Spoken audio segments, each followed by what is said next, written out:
think I've got, yeah, I'm There good. we go. All right, everybody.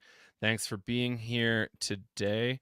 We are having a fun live stream joined by Shelby Clark and Dr. Matthew Lowe. Really great to have you both here. How are you doing today? Doing great. Thanks for having us. Sweet. Fantastic. Thank you. Yeah, so today we're here to talk about a really cool research project that's long overdue between Unlimited Sciences and the Jungle Gayborhood. Could Let's try to, Matthew, since you're with Unlimited Sciences, can you speak to what is Unlimited Sciences and um, why are you doing research? Absolutely. Thank you.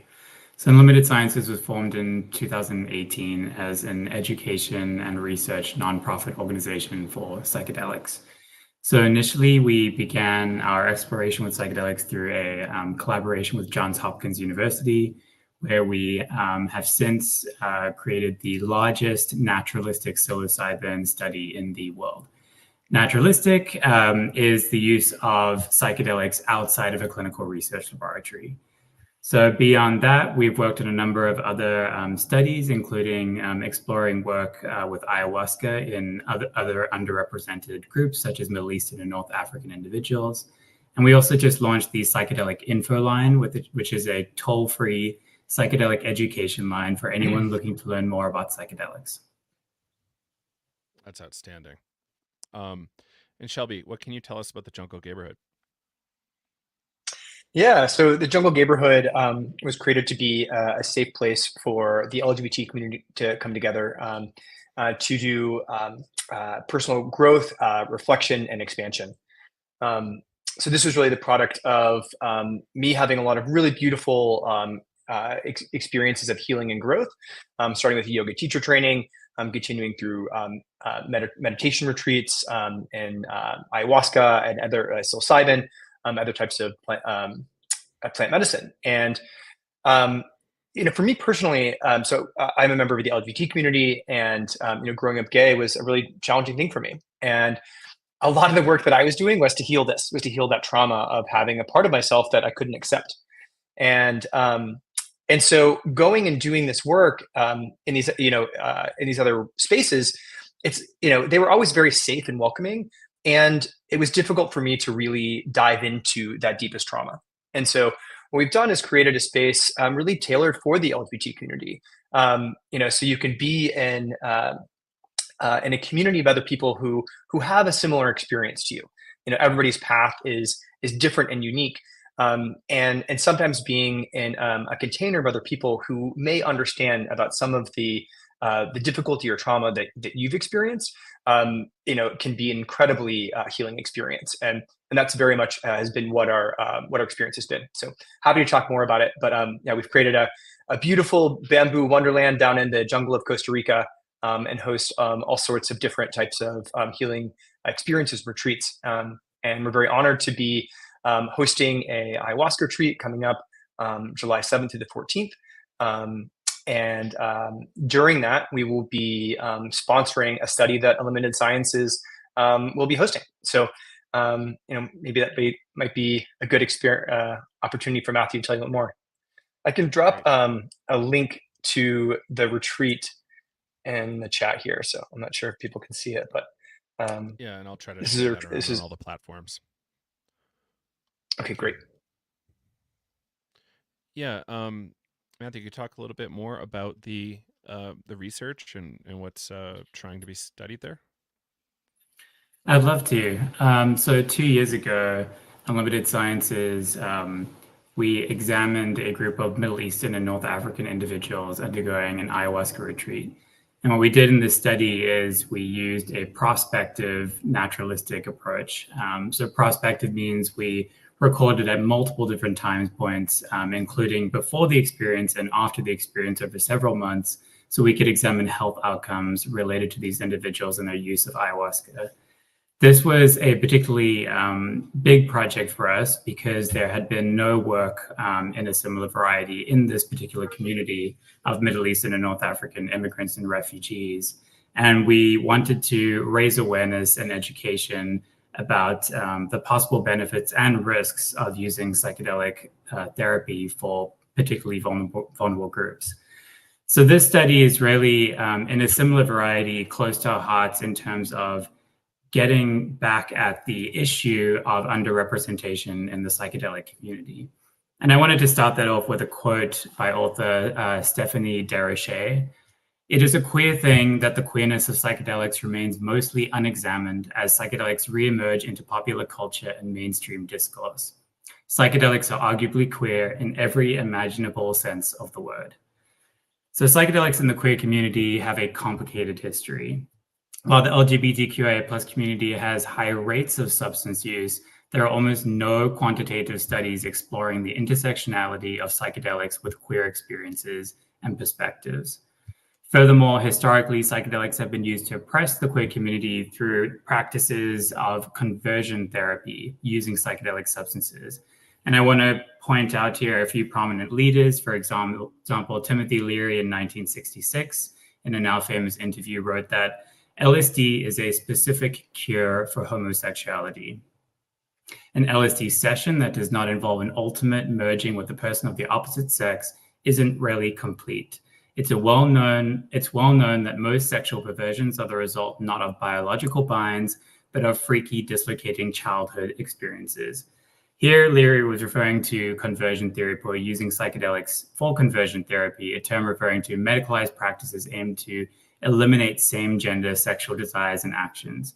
Now, there have been many other researchers, including Stanislav Grof, a luminary in the psychedelic field, who also gave LSD to many of his gay clients based on the belief that homosexuality is a perversion. So historically, as you can see, there's been a very convoluted and complicated history with psychedelics in the queer community, and yet almost no quantitative studies have been done since on understanding queer perspectives on psychedelics. And that is where our work with the Jungle Gayborhood comes in, and Shelby Clark. So firstly, we're still actively recruiting for this study next month, taking place between July 7th and 14th. And we're in need of some participants. So if you are interested in joining this research and becoming part of this queer movement for psychedelic research, please contact one of us. But yeah, we partnered with the Jungle Gayborhood because they created this inclusive space for individuals of the queer community.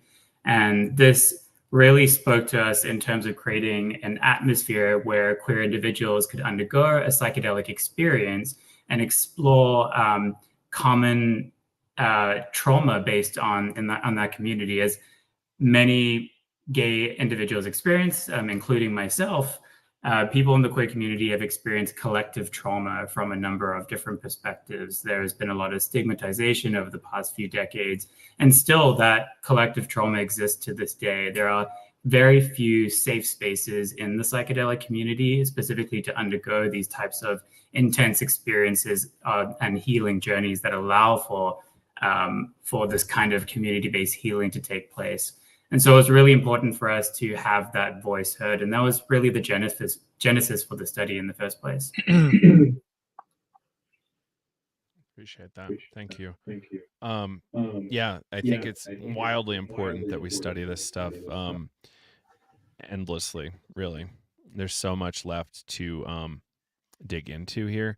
So regarding Leary, regarding Groff, I want to just point out that the whole medical system was like barbaric at that point in history, and barely isn't today, if we're being honest. Yeah. The discussions we're having these days about, you know, what we can and cannot do or whatever, it's just quite Stone Age. Yeah, I just did a quick look up. It looks like the American Psychiatric Association didn't remove homosexuality as a diagnosis until 1973, which is fucking crazy. That's absolutely true. And there were dozens and dozens of researchers at the time in the 1960s who were examining specifically LSD for use with conversion therapy in homosexuality. So not to throw Stanislav Grof or Timothy Leary into the bus, they've done, you know, immense things, positive things for psychedelics that have reverberated to today. But it was definitely of the time to look at psychedelics as something that needed to be cured, and as homosexuality is something that needed to be cured, and psychedelics were part of that narrative. Yeah, and I'm with you. Like, we need to name these violations, and we need to just say, okay, like, what do we do now? And I think research is the answer, and straight talk. Like, how do we just like say, no, this is this is the bullshit that went down, and it can't happen anymore, and we need to be opposed to it. Shelby. Yeah, I was going to say, I mean, this has really been, it seems like science and data have really been the catalyst of the psychedelic renaissance.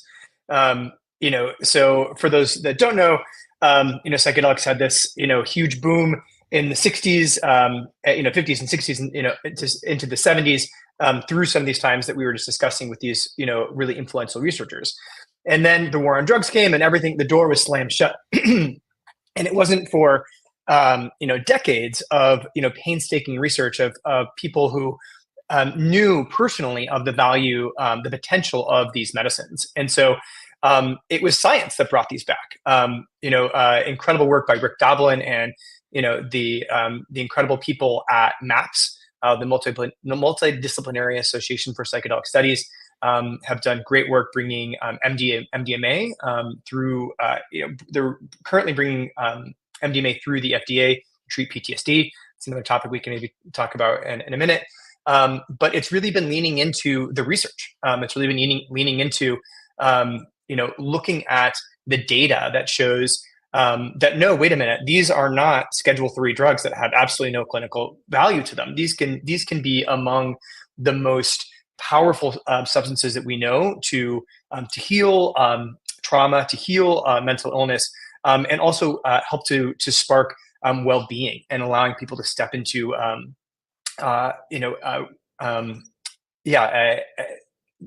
more states of wellness and expansion. And so, I think that this is one of the reasons why we're so excited to work with Matthew and Unlimited Sciences, is to contribute to this scientific data and the discourse here. To not say, hey, we think this is great. To be able to say, here's data. Here is qualitative and quantitative data of people from this community who have had this experience. And this data can be useful for other people as they consider if this might be something that may be useful in their path of growth, healing, and expansion. Yeah, right on. Matthew, could you speak to inclusion criteria?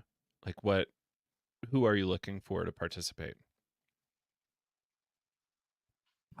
So we are looking for anyone who identifies as part of the queer community, regardless of background or gender identity. Individuals have to be 21 years or older. They can't be pregnant. They can't have had a history of a traumatic brain injury. And they have to be willing to participate in a series of surveys. So the study itself, in terms of what Shelby was talking about in terms of quantitative and qualitative data, there are two aspects to the study. So the fairly unique thing about this study is we'll be investigating these individuals over several months. So not only will we get retrospective data at certain times over those period of several months, but also prospective data where we can compare both baseline data, which is before the experience, to health changes that are occurring after the experience. So for the study itself, it will consist of 5 different surveys taking place up to 2 weeks before the retreat and then up to 3 months after the retreat. And we'll collect various forms of information, many of which will be quantitative. So these will be standardized measures used in the field to measure certain health outcomes related to, for example, depression or anxiety. All the way through to more personal aspects, medical history, understanding the intentions that were set, the set and setting of the experience itself, and innumerable other aspects. It's a fairly comprehensive study examining multiple different facets over the course of several months. So we're hoping to understand not only long-term health outcomes related to ayahuasca use, particularly as it is taken in a community-based setting, but really how a community of similar individuals in terms of history, in terms of queer identity, in terms of communal healing, are undertaking a group-based ceremony, and how that may possibly benefit them or the risks involved.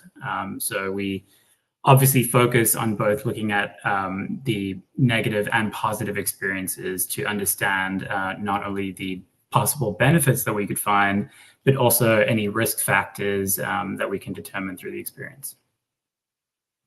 Cool. If I can just jump in here, please. I hope this is okay to say, Matthew. So in terms of signups and enrollment so far, we are a little bit light on queer ladies. And so, we're still enrolling across the board, but we'd love to have some more queer ladies involved. We want to make sure that there's a good diversity of participants. And so special call out to the queer ladies. If there's anyone out there listening, we'd love to have you down there. And two of the things I'll say is that there is a cost to come to the retreat. It's a week-long retreat. There will be 2 ayahuasca ceremonies, and every day there will be also movement, meditation, breath work, yoga, all sorts of amazing practices. So to try to make this more accessible, we have 2 things. First of all, for anyone listening today or the Psychedelic Today community, we created a $500 discount. Psych Today, you can use a discount code, PSYCH TODAY, one word. You can use this discount code on sign up for $500 off. And if you'd like to attend and it's still a financial barrier, we do also offer scholarships. So you can email us at scholarships@junglegayborhood.com, scholarships@junglegayborhood.com. We're happy to try to figure out another way to make it work for you. So we'd really like this to be as accessible as possible for people. And here are a couple ways that we're trying to do that. Thank you. That's great. So a interesting question from the audience, like I have an intuitive sense of this, but I haven't really ever tried to put words to it. What are we actually looking for? Like, I suspect there will be some slight differences, but I also suspect there's going to be improvements in best practice around certain populations. So we are looking for changes to certain health outcomes that we're measuring through standardized tests. And this can include depression, anxiety, as well as many others. We're also looking at behavioral trait changes. So whether we're seeing changes to exercise, nutrition, to overall social being. We're looking at various different aspects of community belonging and sense of community too, as this is a particular group with a shared background. So there are many different outcomes that we're looking for, including any negative symptoms or challenging experiences that individuals may have encountered during this experience. So we're not only examining these changes to certain mental health attributes, but also personal behavioral changes, and then, of course, throughout the experience, also looking at how intention shapes these experiences, how the setting shapes these experiences, how the facilitator of the retreat may shape these experiences and outcomes. So there's so many different facets that go into a psychedelic experience, and our aim is to understand as many as we can. And then separately, in addition to our quantitative data, we're also looking at qualitative information. So we will be interviewing the participants and understanding their unique narrative-driven experiences, what they experienced while taking ayahuasca, what they experienced from the community, from the setting, from the medicine itself. We want to understand what that meant to them, the narratives around how they interpreted their experiences and how those experiences perhaps introduced long-term changes or acute changes, whether they integrated those experiences in their daily lives following the experiences, which is why we follow up through several different months. And then, of course, just to add, I haven't mentioned earlier, this is an IRB approved study, which means that it is following FDA regulations. So confidentiality is a complete key thing for us. So if you're considering being involved in this study, know that your confidentiality is completely protected in this study and completely anonymous. Brilliant. And mind if I jump in? Matthew, I wonder, is it appropriate to talk at all about the study with the immigrant refugees? Absolutely. And Yeah, I'd be maybe if happy I could to. just add this as like a piece of context. So I met Matthew on a hike about a year and a half ago, and I think Matthew had very recently conducted this study he's going to tell you about recently. And um, I just love meeting inspired people. People who are doing work that they are just like so excited about in the world. And it was really incredible to hear Matthew talk about this study. He'll talk about it in a second. But as Matthew and I both have, are members of the LGBT community, I think it was like a very quick click to be like, wait a minute, okay, we should do this. There's a need to do this again for the queer community. And so, a year and a half later, I'm just like, I'm really happy to see this moving forward. However, it is the study comes out. I think that the data is going to be, an important and rich contribution to the ecosystem. And so yeah, Matthew, it was incredibly inspiring to hear you talk about your work, and just really honored now to be supporting that in a different facet now. Thank you, Shelby. That means a lot. So to provide context to this has really been, the culmination of a few different studies that have led to this work in the queer community, as Shelby has mentioned. Firstly, our study in collaboration with Johns Hopkins University, our naturalistic psilocybin study was the largest psilocybin study of its kind in the world, and still is to this day. And one thing we noticed in that study is the majority of people responding to those surveys were white. They were of a particular group of educated individuals, and we're seeing certain populations, their voices were being represented and other voices were not being represented. So we were approached by Malik Asfir shortly after, and Malik came to us and he said, there are no studies which represent my community of individuals from Middle East and North African through ayahuasca. There's no research that they can look to for understanding possible experiences, and I want to change that. And we listened to him, and we were really taken aback by his story, and we thought, this is it. This is the direction we need to take, is not just submitting these mass scale surveys, but by examining underrepresented communities, voices that haven't historically been heard in psychedelics. And it's only through that we'll begin to understand how psychedelics can benefit the broad majority of individuals and not just particular subgroups.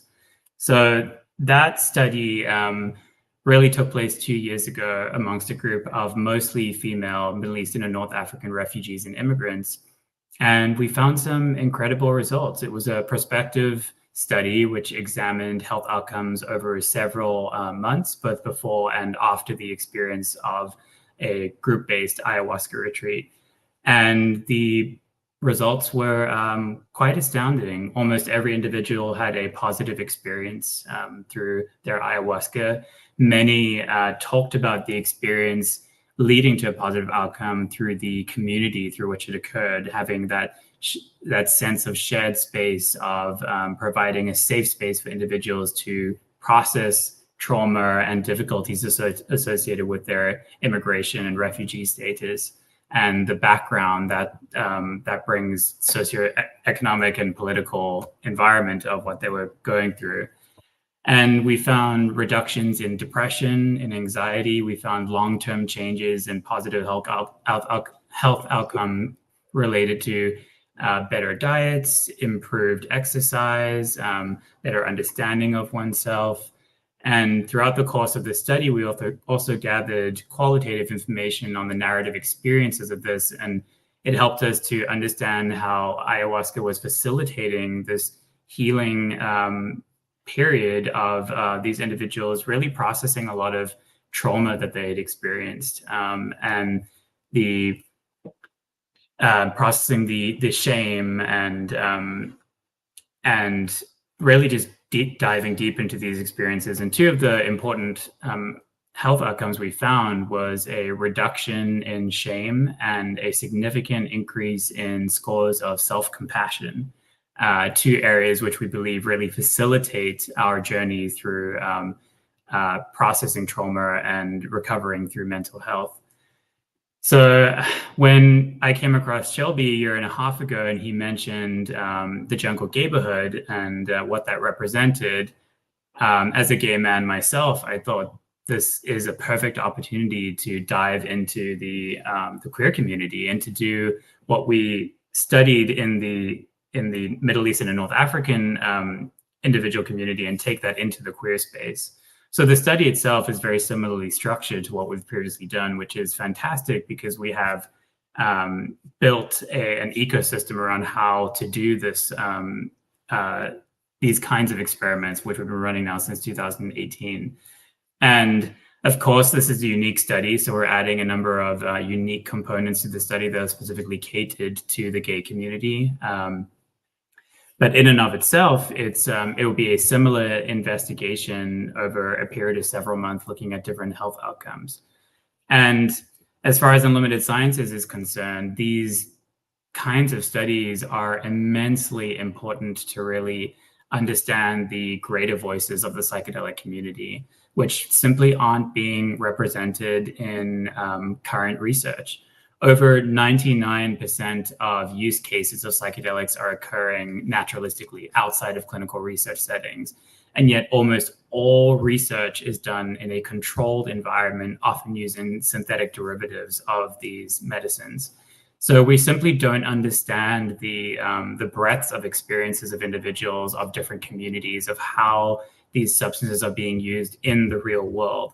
And that's our goal, to not only understand how they're being used, but how they're being used in specific communities and how those communities may differ in their needs for psychedelics from one community to the other.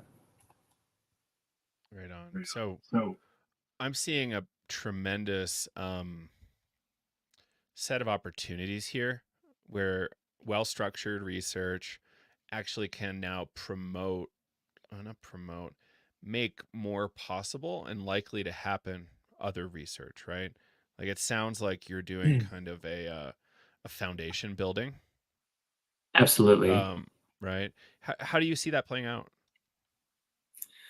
You know, this is a fantastic question and one that I think is quite difficult because, you know, I'm not going to lie, we've had incredible difficulty in finding funding for this kind of research. We have individuals such as Shelby who have, you know, really promoted this research and contributed. But for most individuals, unless they're looking at products that are going to pass approval and for-profit companies, most are not interested in funding research in underrepresented communities. And we've been told this by many different organizations that we've approached.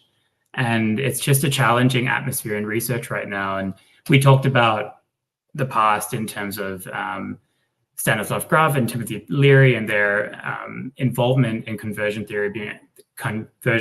And we're really facing the same level of discrimination in research right now. There is simply not enough programs or funding out there to fund research on underrepresented communities. And that needs to change, not just at an individual level, but it needs to change at the federal level. There needs to be more funding available, more promotion of funding, more availability to examine these kinds of underrepresented communities. And I think it's really a systemic issue that we have almost no research on queer voices in psychedelic science. So yeah, I think something definitely needs to change, and I hope that the kind of research that we're doing is at least a small part of the catalyst that creates that change, because that's what we need. We need to get this snowball rolling, and hopefully this research will lead to further research.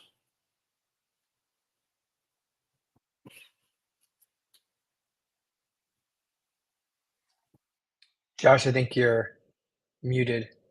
Thank you for that. Yeah, I'm a board member over at the Psychedelic Medicine Coalition, and our job is to open up science funding, because really the federal government has done a really terrible job with science funding around psychedelics generally. Agreed. And yeah, like tragically bad. So it would be interesting to have you come speak to that organization, to see if there's some sort of alignment and way we can partner, because we need so much science. My argument lately has been what do we have, 4 times the psychedelic use nationally than we did a handful of years ago. Yeah. And I think it's a, I hate to put it in these terms because it feels like a little alarmist, but like public health obligation, if not emergency, that's like, we need to get on top of this shit and like understand what we're facing. And I think retreat centers would play ball. I think there's so much room for great research here, but how do we move this forward? And I think it's through some sort of coalition building around what is needed for, just so that we can keep doing well here for each other. So thank you for your efforts. I think that's really, really important. Yeah. Anything else we want to get into before we jump over to this fun FDA commentary in a little bit? I think maybe just to make it clear again that we're still looking for research participants. So if anybody is interested, please reach out. I'm not sure, Josh, Joe, I'm sorry, if you're able to share the link. But you could always go to junglegayborhood.com and look under the retreats to find this. It's called the Queer Birds Retreat. Actually, that's what they can talk about is, the experience of the retreat. So we call it Queer Birds because the medicine will be served by a group called the Bird Tribe.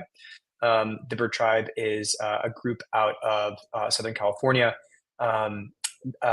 Their roots go back to the Shipibo lineage. And they've also infused a lot of modern elements to this, particularly through music. So the members of the Bird Tribe are, really phenomenal musicians and take you on quite a journey with music. For those that have not sat in psychedelic ceremony, music can be one of the most profound elements to the experience. I've heard people argue before that behind the medicine itself and the set and setting, that music is the most influential aspect of the retreat. And so being able to sit with people that are just incredible musicians, they've released music and albums, and again, this really beautiful sort of blend of traditional inspiration and some modern elements to that as well. So they're just absolute masters of this medicine and the experience. And so they've the lead facilitator is a gentleman named Tony Moss, who is a Black man, and so one thing he had done before was to create a group of all African American people for one of their ceremonies, and they called it Blackbirds. And similar to what Matthew described in terms of the experience of bringing together immigrant refugees, what we've described through the queer community, Tony certainly felt as well with this group of African American Christians, with the Blackbirds, that bringing people together that have a shared understanding and a shared background, something that particularly through underrepresented minorities, where there may have been some challenge, it can be incredibly healing. And so, I think after he had that truth of like, wow, Blackbirds was really, really powerful, also as a member of the queer community, Tony wanted to do something with the queer community as well. And so once Tony and I met, then he was like, wait a minute, let's Queer Birds. Yes. So we did this once last year in Costa Rica, and it was a really beautiful experience. So, we're really honored to have them back. And, I've sat in ceremony with them several times both in California and in Costa Rica. And so, I could share just how well held and beautiful the experience is. So the Bird Tribe will be there. And then we also have an incredible movement facilitator named Donovan McGrath. He's the founder of a group a practice called Amplified Yoga. So he'll be getting us moving our bodies in ways that are really invigorating, and pairs incredibly well with medicine. So, this all together. And then the land that we're doing it on is just a really beautiful piece of land in Costa Rica. It is the indigenous land of it was a nomadic area. So we had the Baruka, the Nawe, and the Quebecer tribes. But just really, really phenomenal, beautiful area. It's in a place called the Diamante Valley of Costa Rica, which is home to both Costa Rica's tallest waterfall and largest waterfall. So, we're right below the tallest waterfall. You can see it from the property, and then we've got all these waterfalls and swimming holes all around. So, it's this incredible natural immersion. As Matthew mentioned, this is out of sort of the sterile white clinic, and getting people into nature, which is just such an incredible complement to the work. So those that do choose to participate in the research study will hopefully have a really beautiful experience of lots of different elements and modalities. And again, we're recruiting for this. Could use all sorts of queer participants, but a special call out to the queer ladies. And then, as I mentioned earlier, we've got $500 off Psych Today, PSYCHTODAY, as discount code, and also open to offering additional scholarships beyond that if needed. So you can email scholarships at junglegayborhood.com. Yeah, I think that's most of it. Well, And I'd love to add that. Please. Sorry, I'd love to add that there are dozens and dozens of studies that have been published on the utilization of psychedelics in conversion therapy. And even though the practice of conversion therapy stopped, thankfully, many years ago, there has still been no correction for psychedelic voices in research. And this is really a chance to be a part of that. For the first time in decades, there is so little evidence out there for how being queer is influenced and can influence psychedelic use. And through community-minded approaches to psychedelics, there are just no voices out there right now, no quantitative investigations.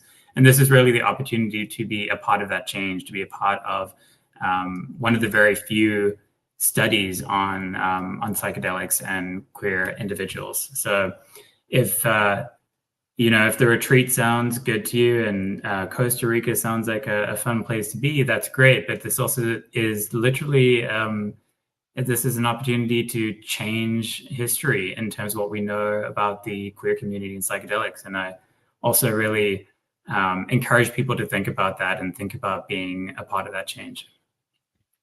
I love that. I want to give you a quick plug for operating in Costa Rica. As you both probably know, there's some problematic legacy in Jamaica, and meaning the culture is very homophobic, and I've heard some horrible things from Jamaicans.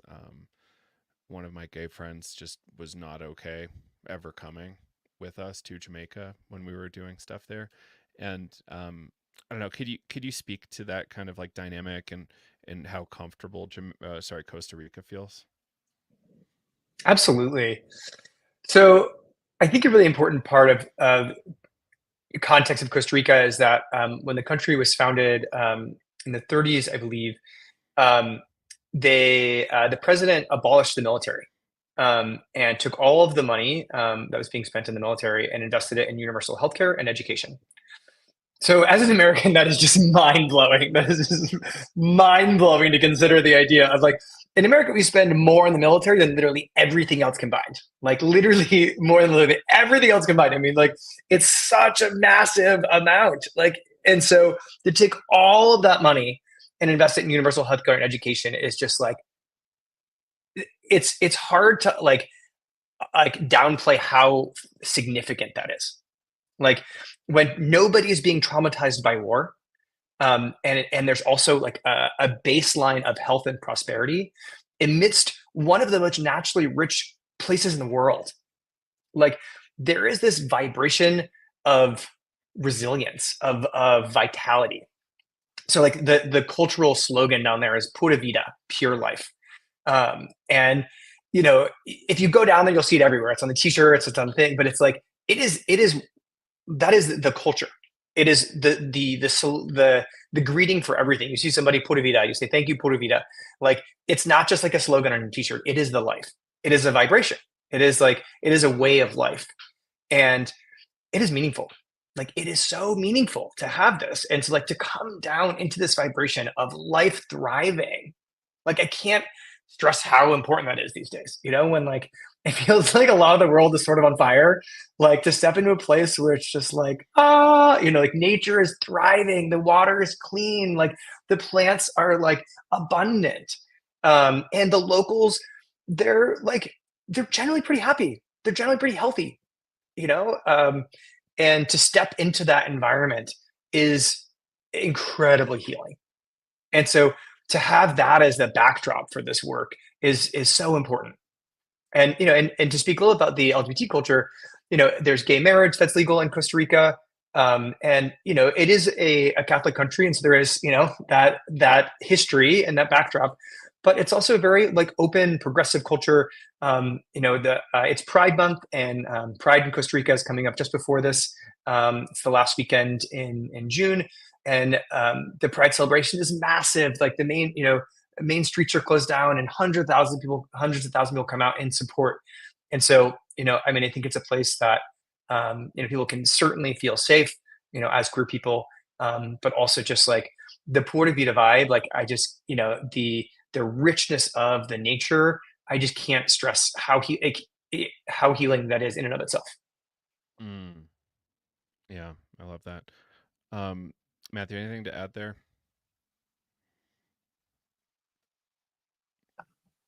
No, just Shelby's making me excited to visit Costa Rica. Yeah, right on. Yeah. Thanks for that. It's important for context.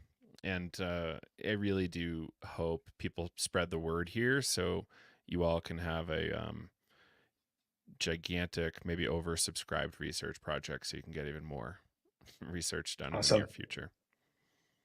You can find out more information, junglegayborhood.com. In the retreat section, you'll find the queer birds. You know, if you have any questions, you can email us on there, just hello@junglegayborhood.com. And yeah, happy to hop on a call with you, answer any questions you have. You know, we'd love people to understand if this is something that could be useful, and if they would are open to participating in this study, which again, as Matthew has talked about, is so important to be bringing in this this data and knowledge to really be helping you know, members of the queer community understand if this is something that could be useful for them. And likewise with Unlimited Sciences, all our research is published online. So you can go to our website, unlimitedsciences.org, to look at our past research on psilocybin, on ayahuasca, and read those publications there, available online. Or you can give us a call at the Psychedelic info line. If you have any questions related to any psychedelic, just give us a call. We're here. Outstanding. And if we had a quick moment, just comments on the recent, I guess it was just yesterday. It feels like longer than yesterday. The FDA, there was this panel that kind of shot down MAPS quite a bit. Shelby, it sounded like you had some opinions. Could you share a little bit on there? Yeah. So for additional context, MAPS has been really a pioneer in the field of psychedelic research. Really sticking it out through the dark ages when everything was, you know, illegal and nothing was getting funded, and went through the legal, legitimate channels to be doing incredible work, evaluating the impact of using MDMA to treat PTSD. And they've made it all the way. So the FDA, the Food and Drug Administration, which is the body that approves drugs in the United States, it has it's a very rigorous process. It can take many, many years, cost hundreds of millions of dollars to make it through. And there's 3 phases of clinical trials. And so MAPS has spun off a company, a corporation called Lycos. So MAPS and Lycos have brought MDMA all the way through the 3 phases of clinical trials. And the results that they've shown so far are nothing short of phenomenal. You know, basically, if you have PTSD, there's no cure for it. All that there is out there are ways to sort of cover up the symptoms, and they're not very good. So the impact, the results of that is that we have large groups of veterans who commit suicide every year. It's just the impact on millions of people who have PTSD is really awful because we can't treat them. And I don't know exactly off the top, I can't remember. I believe that what MAPS showed, or Lycos showed in their phase 3 trial, was that after the regimen of MDMA and therapy, I think it was around 73% of people no longer qualified for having PTSD. It's phenomenal. I mean, and if you really dive into the research, like what's happening here is like the brain is being rewired. MDMA promotes neurogenesis, the creation of new neural pathways, and it literally helps to rewire the brain so that you don't have this trauma response anymore. That's not helpful and sort of overly active. And so, as a part of the FDA approval process, there's an advisory committee that looks at the data and responds. It's not the final decision for the FDA, but it's one step in the process. So this advisory committee met yesterday, and they voted against the approval of MDMA. And they cited a couple of shortcomings of the study, which are legitimate. I think that there are a couple of things that were short-sighted in this, or that weren't perfect in this. And to say that this is throwing the baby out with the bathwater is, in my opinion, an understatement. I think one of the quotes that I saw on this was that like somebody looked at like a couple of these small. So the errors that I heard, one of them was that it wasn't diverse enough, which is, I think that's a really important critique. We're talking about the importance of diversity, right? And that hasn't been great enough. And so that was a critique that I think is very valid.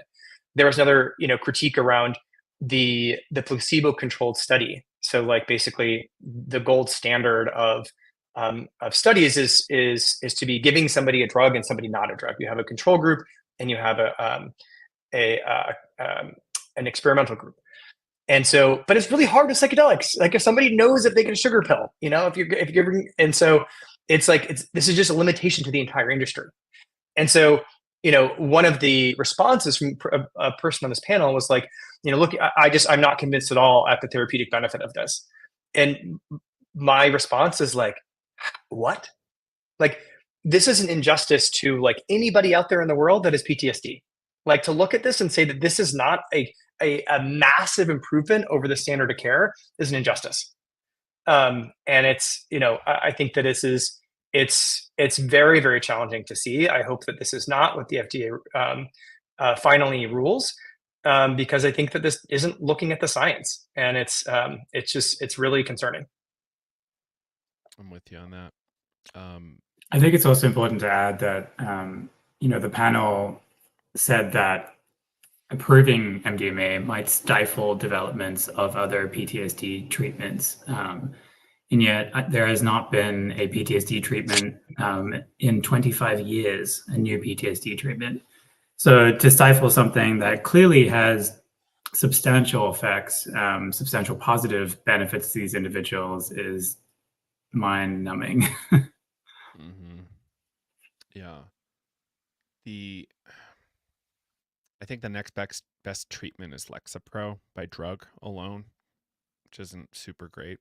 I remember being in an argument a bunch of years ago with a psychiatrist out here, taking a little lunch break skiing, about how good the existing treatments for PTSD were. It's like, what? This is like 10 years ago. So I don't know what he was on about. But yeah, this is definitely way better than Lexapro. Pretty safe. I've eaten far too much MDMA in naturalistic settings, and I haven't had a problem. So if I was supervised, I can only imagine the level of safety, right? To mention safe supply, right? I mean, I think I think even the greatest supporters of Lexapro would have trouble arguing that this cures PTSD. At the best, it sort of like covers up the symptoms, and that this is sort of what the American medical system is set up to do, right? It's like we like taking a pill to cure something and not really expecting the patient to do anything. This is an entirely new paradigm, right? To say that like it's not just a pill, it's pill plus therapy. It's MDMA assisted therapy. So like you as a patient have to do something. You've got to like have an active role in your healing. It's not just the medicine. And the FDA, I don't think has ever approved anything that's like that. And it's like a mind-boggling thing that like, if you're trying to that like lifestyle or other considerations are the FDA doesn't even have ways to think about including those in the regimen. And this is just some challenges or shortcomings with the overall medical system. But it's God bless the people at Lycos and Maps for doing this work, for pushing this boulder up a hill, because it's really difficult to be instilling change. And I just really hope that the people that are actually evaluating the final decision for the FDA are able to take a look at the real merits here, who are able to take a look at the science, who are able to consider the literally millions of people whose lives are impacted by PTSD, and can make can look at the science to make their decision. Mm-hmm. Right on. Right. I just what I've been hearing is that generally the FDA takes this group's guidance 85% of the time. And I'm hearing that the odds are likely a little better here, but who's really taking bets? I'm sure there are some people, but it's troubling. But it's also, we haven't seen something so good in so long, even in psychiatry generally, I believe. So what are we doing? We're really going to shoot ourselves in the foot. And I think other groups will revolt to some degree. I think it's important to note that like this would not be the end. If they came back with and it was not approved, that there are ways they could address the issues that they had with the studies. And I don't think this is the end. I don't think that I think that this is there's enough people who understand the benefits of these medicines and who won't be deterred by a single drug being with a single application being declined. Psilocybin magic mushrooms are close on its heels. Those results are going to come through, and there's going to be another application here. So, and I also think that there's other jurisdictions in the world that can have a say on this. Like there are other countries that have already said, you know what, we've seen the data, and we're going to change our laws in advance of this. I think that like the European Drug Association, the European sort of version of the FDA, they're going to have the ability to weigh on this as well. And let's hope that they have, let's not get ahead of ourselves. Let's hope that the FDA is going to be able to look at the compelling evidence here in their decision. But if not, I'm not like I'm optimistic that there are agencies around the world that will look at this, that there will be determined entrepreneurs and researchers who will continue to say, this is too important to let old mindsets get in the way of progress, because I think that's what this is. I think, that's the exact way that we need to approach this, is the bigger picture. When we look back just in the last decade alone, yes, there have been many setbacks. Yes, there have been many decisions that we would prefer have had different outcomes. But in the grand scheme of things, the movement is creating change. It might be slower than we would like, but the fact that we had MDMA approved as a breakthrough therapy, that we had psilocybin approved as a breakthrough therapy, that MDMA went through phase 3 clinical trials, that's everything. This is definitely moving forward, and we're seeing those changes occur. America can be slow to adopt these, especially through rescheduling. We're seeing the same thing with cannabis, for example. In younger generations, cannabis is now outperforming alcohol in terms of commonality of use, and yet we're still not seeing that rescheduled. So it does require patience. It does require looking at the broader picture, and just knowing that a setback is not an end. It's just a speed bump. And I think that's exactly what this is. It's a speed bump, and we'll have to see how this plays out. I had a bit of optimistic thinking earlier, or maybe yesterday, this came up for me. With the transition to Lycos, all of the well-moneyed stakeholders now being in the mix as investors versus donors, I think they have a lot of incentive to spend a bunch more to, if this gets rejected, bring this through relatively soon. We also need to recognize that the FDA was riding shotgun here, as this was designated a breakthrough status. So a lot of this critique and feedback really also should be, the burden should be shouldered with the FDA along with Lycos, to try to bring this forward. It's very life-saving stuff forward. And this is only for veterans, but the number is somewhere between 22 to 45 per day are killing themselves. And if we go, more broadly, the number of suicides daily in America is a lot more than that. And it's not all because of PTSD alone, right? Poverty's in the mix, stigma, shame are in the mix. Like, there's so much here. So I think we're going to see this. We're going to see it happen. I think we need a many-pronged approach here. I think this this leans into why we need all drug decrim and safe supply, perhaps state-regulated models, and fallback options for people that might not be able to go through the MAPS protocol, right? Like, if this costs $5,000 to, $30,000 to go through the process, how accessible is it until insurance covers it? And, how there's a new South Park about navigating the American healthcare system. So they had some great songs in there, but it was really around Ozempic. And so I advise people check that out. If you're not from America and you don't know how tough it is to navigate the healthcare system, you might want to get a little educated. I'm suffering with it almost all the time, personally. As an immigrant to America, South Park is quite a good representation, I will also admit. And worth noting, like, real South Park's maybe 10 miles south of here from where I live. So a lot of those people are apparently real people. Slightly changed names.